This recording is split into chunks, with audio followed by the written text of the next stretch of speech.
Calendars and clocks. So much of our daily lives are dictated by calendars and clocks. Humanity's growing understanding of the changing nature of time creates conflicts with the design of the tools we use to track the passage of moments. Various calendar technologies presently operate in the world today, most calculating the relationships between stellar bodies, some signifying moments of great significance for specific groups. Global commerce abides by the Gregorian calendar, introduced in 1582 by Pope Gregory XIII. Like the Julian calendar before it, it relied on tracking Earth's rotation around the Sun.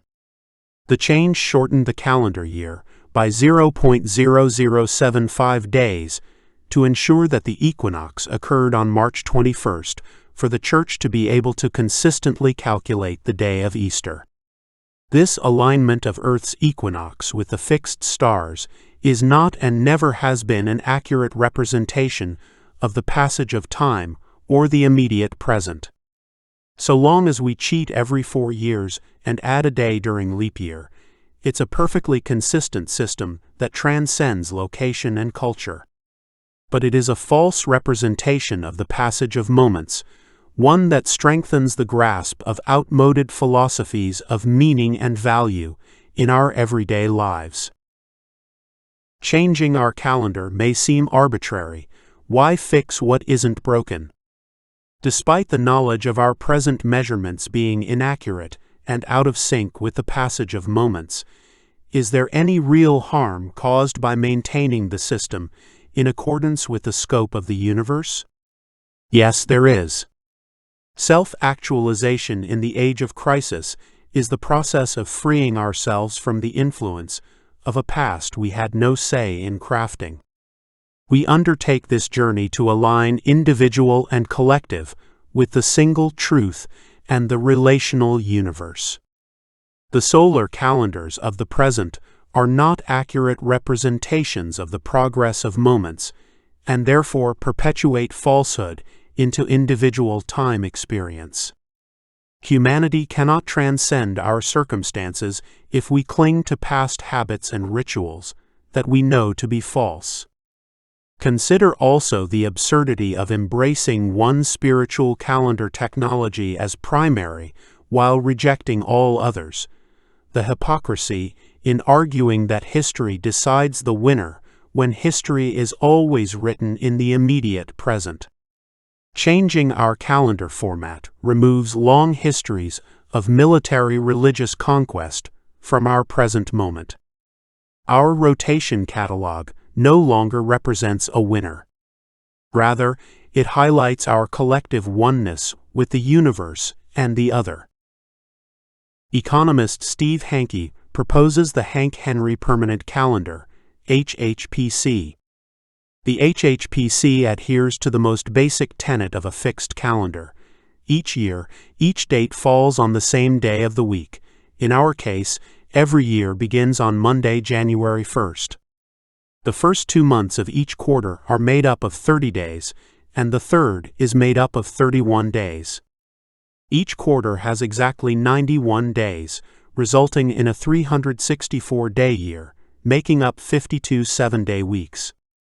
Given that the Earth's actual rotation around the Sun takes about 365.24 days, Hanke's model proposes an addition of a new week every 5 to 6 years. He proposes the name XTR and suggests inserting it after December in the relevant years, 2026, 2032, 2037, 2043, 2048, and so on.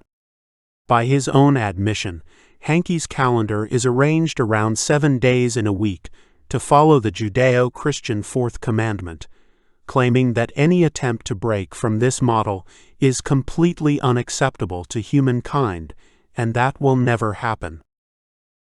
Hanke's model is a great option because it adds a significant convenience to organizing our days and years, not available in the present model. Its primary value is that it is a more efficient and consistent calendar for most commercial and personal uses.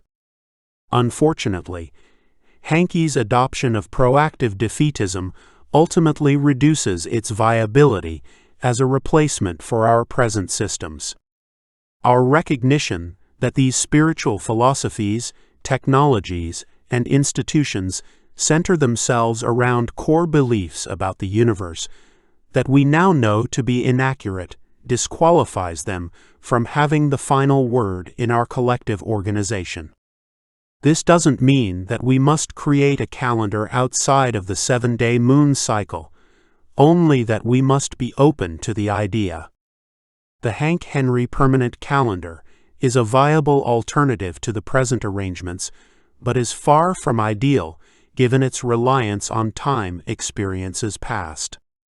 Creating a new calendar is an effort to free our understanding of time from the spiritual priorities of past time experience. We will struggle to systemically actualize under the present time catalog. Our rejection of the past sheds light on present alternatives.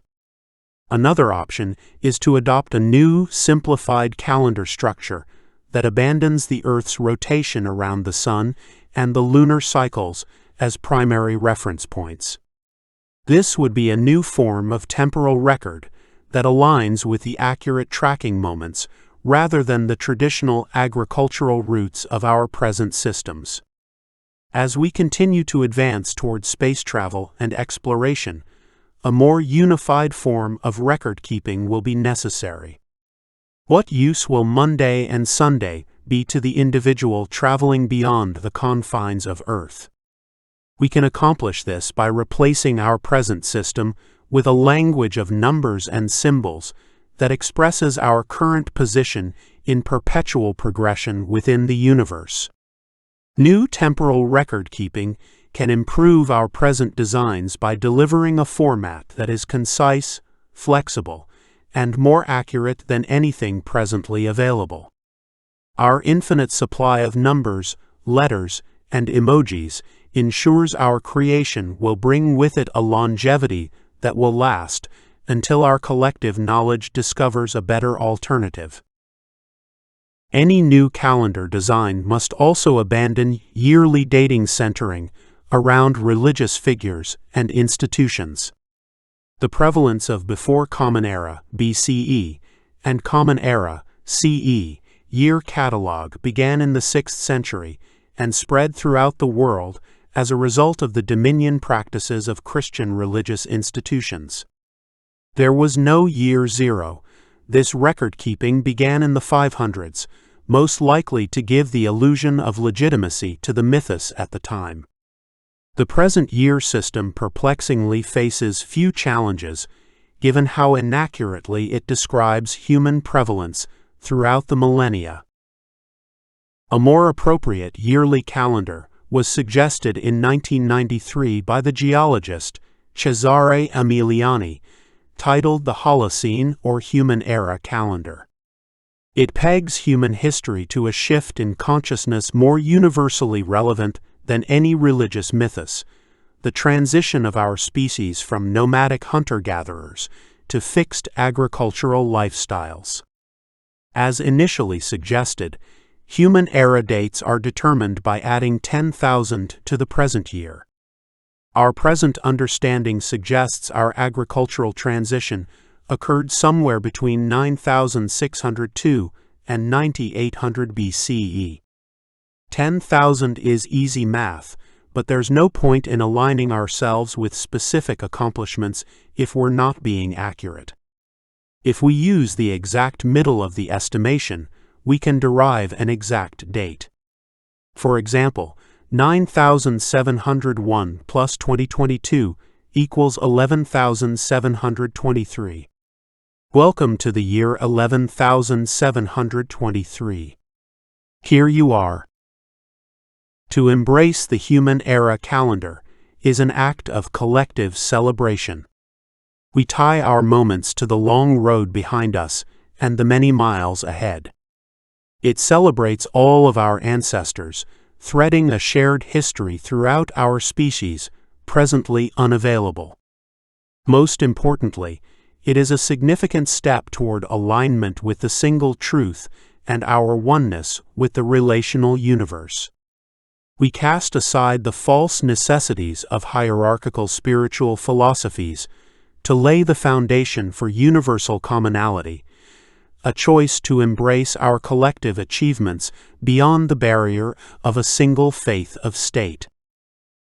Realigning ourselves with nature also involves eliminating practices relevant to former time experiences, such as time zones and daylight savings.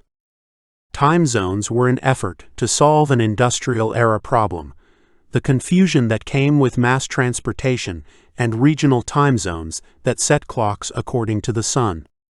At one point, the United States had over 300 time zones, making rail travel confusing for passengers and crew.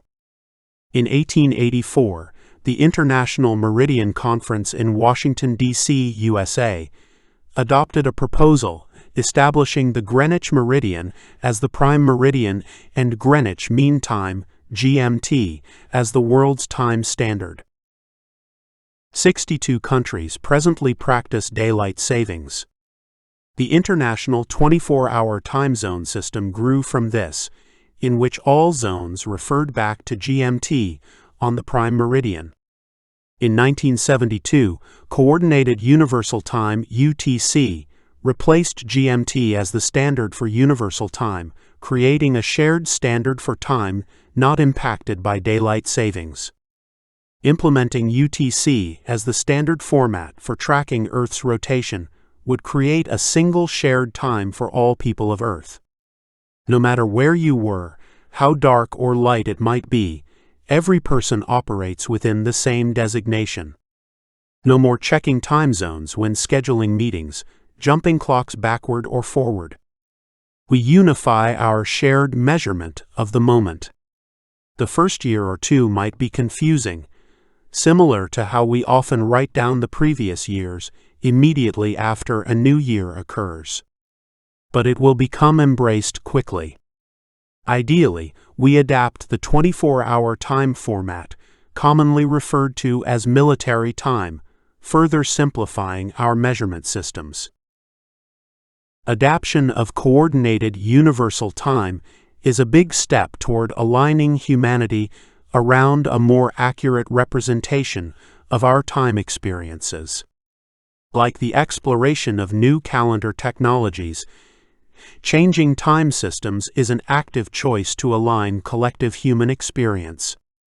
Implementing new temporal record-keeping systems embraces our oneness with the relational universe and recognizes the single truth as an active influencer on the nature of our realities. Compared to many of the changes necessary to transcend the age of crisis, calendars and clocks provide a straightforward area of improvement that draw from existing solutions. We standardize human temporal record-keeping to better align the individual and collective with the single truth. Chapter 3 Points of Reflection. At the core of systemic actualization is the self-changing system. The present arrangements leading us to the crisis resist change by design. There is no single ism that will adequately meet our needs. Instead, we develop various systems of economy, labor, and property that each operate under their own sets of laws and exist simultaneously. The ideal is nothing short of a free labor society.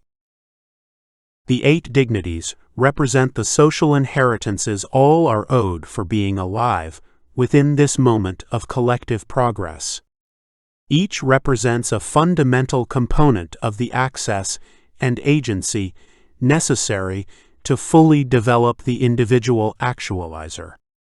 Through the 8 dignities, we create a humanity capable of reaching its potential.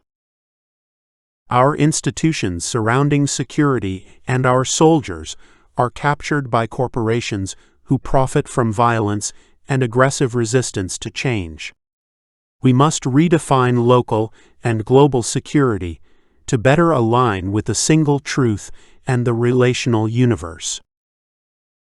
The typical standard of dating and timekeeping is based on spiritual reference that is actively detrimental to our spiritual progress.